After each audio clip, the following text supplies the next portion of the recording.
Ustadz Abdul Somad bilang, di dalam patung salib itu ada setan jin kafir. Saya terlalu terbayang salib, nampak salib, jin kafir sedang masuk. Karena di salib itu ada jin kafir. Dari mana masuknya jin kafir? Karena ada patung. Kepalanya ke kiri apa ke kanan? Ada yang ingat kan? Nah itu ada jin di dalamnya, jin kafir. Di dalam patung itu ada jin kafir. Makanya kita tidak boleh menyimpan patung. Jin kafir itulah yang mengajak. Sering dia terlihat sepertinya menyerang keyakinan Kristen. Itu di dalam beberapa video saya mengamati seperti itu, saudara. Dan sebetulnya di dalam negara kita yang menganut Pancasila, NKRI, ya Bhinneka Tunggal Ika, seharusnya video-video yang semacam itu tidak usah dipublikasikan. Ya, ceramah-ceramah semacam itu ya, yang saya kira sangat sensitif sekali, itu tidak perlu dilakukan ya. Jadi kita mengajarkan bagaimana inti daripada iman kita, agama kita, tanpa harus menyerang keyakinan yang lain. Ketika orang muslim itu mencela terhadap sesembahan, objek sesembahan berhala kafir Quraisy. Kenapa demikian? Karena orang kafir Quraisy ketika sesembahannya, objeknya itu dihina, maka dia akan menghina agamamu wahai Muhammad. Mereka akan menghina Tuhanmu wahai Muhammad berdasarkan sesuatu yang mereka tidak tahu, bi ghairi ilmin, terhadap sesuatu yang dia tidak tahu. Dan ini membahayakan.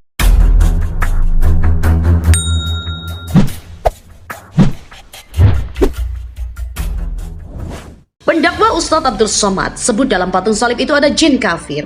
Ia menjelaskan pendapatnya tersebut melalui salah satu ceramahnya. Dalam video ceramah itu terlihat Ustadz Abdul Somad sedang membacakan pertanyaan jamaah yang ditulis dalam selembar kertas. Menurut keterangan Ustadz Abdul Somad, jamaah itu bertanya apa yang menyebabkan dirinya menggigil hati ketika melihat salib. Kemudian Ustadz Abdul Somad sebut pendapatnya adalah godaan setan dan jin kafir. Penanya juga mengaku selalu merasa terbayang-bayang oleh salib setiap saat. Apa sebabnya Ustadz kalau saya menengok salib menggigil hati saya? Kata Abdul Somad membacakan pertanyaan jamaah dalam video yang diunggah channel YouTube NTV dengan judul "UAS di salib ada jin kafir" sebagaimana dilansir pada Sabtu 12 Maret 2022. Setan, ujar Abdul Somad. Kemudian dirinya menceritakan pengalaman dakwahnya di seberang Pulau Batam. Saya tausiah di seberang Pulau Batam ya, Batam 1,5 jam sampai kami sampai. Tak terasa 1,5 jam karena film yang diputar tenggelamnya kapal Van der Wijk, meleleh air mata penonton menengok Zainuddin meninggal hayati. Apa sebabnya? Tanya, kata ibu itu mirip macam ini, saya selalu terbayang salib. Jin kafir sedang masuk, karena di salib itu ada jin kafir, kata Abdul Somad.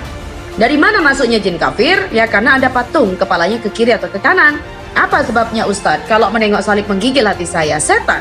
Saya tausiah di seberang Pulau Batam. Batam 1,5 jam kami sampai. Tapi terasa 1,5 jam karena lihat film tenggelamnya kapal Van der Wijk. Ya melelehlah air mata penonton menengok Zainuddin meninggalkan hayati. Ayat. Apa sebabnya ibu itu mirip macam gini? Saya terlalu terbayang salib. Nampaklah salib, jin kafir sedang masuk. Karena di salib itu ada jin kafir. Dari mana masuknya jin kafir? Ya karena ada patung. Kepalanya ke kiri apa ke kanan? Nah, ada yang ingat kan? Nah, itu ada jin di dalamnya, jin kafir. Dalam patung itu ada jin kafir, makanya kita tak boleh menyimpan patung. Jin kafir itulah yang mengajak. Makanya kalau keluarga kita di rumah sakit, di dalamnya ada jin kafir itu, tutup itu. Kalau sampai dia sakaratul maut, kita tak ada di situ, dia sedang diajak jin kafir. Berapa keluarga orang muslim sedang keadaan su'ul khotimah, dipanggilin aleluya, na'udzubillah, selamatkan orang Islam. Jangan sampai mati su'ul khotimah. Kalau kau tak sanggup mengkafirkan dia waktu hidup, kafirkan dia menjelang kematiannya. Tak sanggup juga, antar dia ke makamnya pakai wiu, ambulan lambang kafir. Balik dari sini, beli pilox, hapus itu, ganti bulan sabit merah. Sudah ditonton dan didengarkan baik-baik? Saya tidak mau nanti dikatakan memelintir omongan saya. Apakah Anda sudah melihat dan juga mendengarkan baik-baik? Saya tidak mau nanti dikatakan memelintir omongan si Somad ini. Jadi Anda memang harus benar-benar menonton dan membaca baik-baik. Kenapa saya membahas soal ini? Apakah saya tersinggung? Tidak. Lebih dari hinaan seperti itu toh sering saya terima. Toh hinaan sehina apapun yang diutarakan orang lain tidak akan mengubah apa-apa dalam ajaran suatu agama. Apalagi hanya seonggok daging seperti Somad yang gak ngaruh. Apakah saya marah? Tidak. Untuk apa? Marah menanggapi orang yang tidak tahu cara bagaimana menjawab pertanyaan sesama secara bijak. Rugi kita marah kepada manusia seperti Somad kalau dalam hal iman. Sebab hanya agama atau kepercayaan yang lemahlah yang akan begitu marah ketika imannya seperti dilecehkan. Kan begitu? Apakah saya merasa kepercayaan saya sepertinya dihinakan? Tidak. Dalam kitab suci dikatakan sebab pemberitaan tentang salib memang adalah kebodohan bagi mereka yang akan binasa. Tapi bagi kita diselamatkan, pemberitaan itu adalah kekuatan Allah. Jadi apa yang dikatakan Somad justru membuktikan sabda dalam kitab suci itu benar adanya. Coba bayangkan kalau pada masa perkembangan kekristenan saja, salib itu sudah dianggap kebodohan oleh orang-orang yang akan binasa. Berarti dalam perjalanan panjang sampai 2000-an, kemudian sudah banyak menyatakan salib itu sebagai kebodohan. Sudah kebalah atas hinaan seperti itu, lalu kenapa perlu dibahas?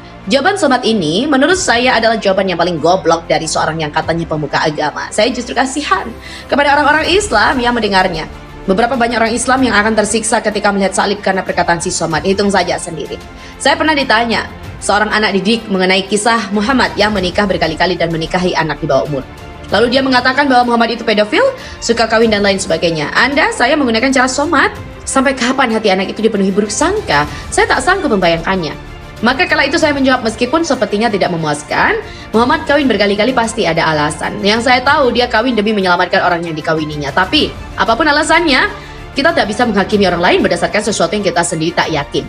Karena juga anak didik juga bertanya kenapa mata pelajaran pendidikan agama Katolik mempelajari tentang agama lain termasuk Islam. Mereka heran, mereka tidak tahu bahwa dengan mempelajari agama orang lain, maka kita akan tahu cara memperlakukan orang lain secara bijaksana. Kita tak lagi menganggap yang beragama lain seperti musuh selalu mengancam kita setiap saat, melainkan sebagai sesama manusia yang dikasihi Allah, yang hidup dan beriman dengan cara yang berbeda dengan kita. Makanya ketika mendengar penjelasan Somad, saya beranggapan Somad ini ternyata gobloknya luar biasa. Jangan marah loh ya para pengikutnya. Adalah kebodohan ketika seorang pemuka agama mengajarkan kepada umatnya fakta yang salah tentang keimanan orang lain, karena justru akan menyesatkan orang itu. Saya kira begitu saja. Dan untuk saudara-saudara Kristiani, Katolik dan juga Kristen tidak perlu baper, tidak perlu marah dan tidak perlu sakit hati. Kedewasaan seorang beriman terbukti ketika dia mampu memaafkan orang lain yang memusuhinya.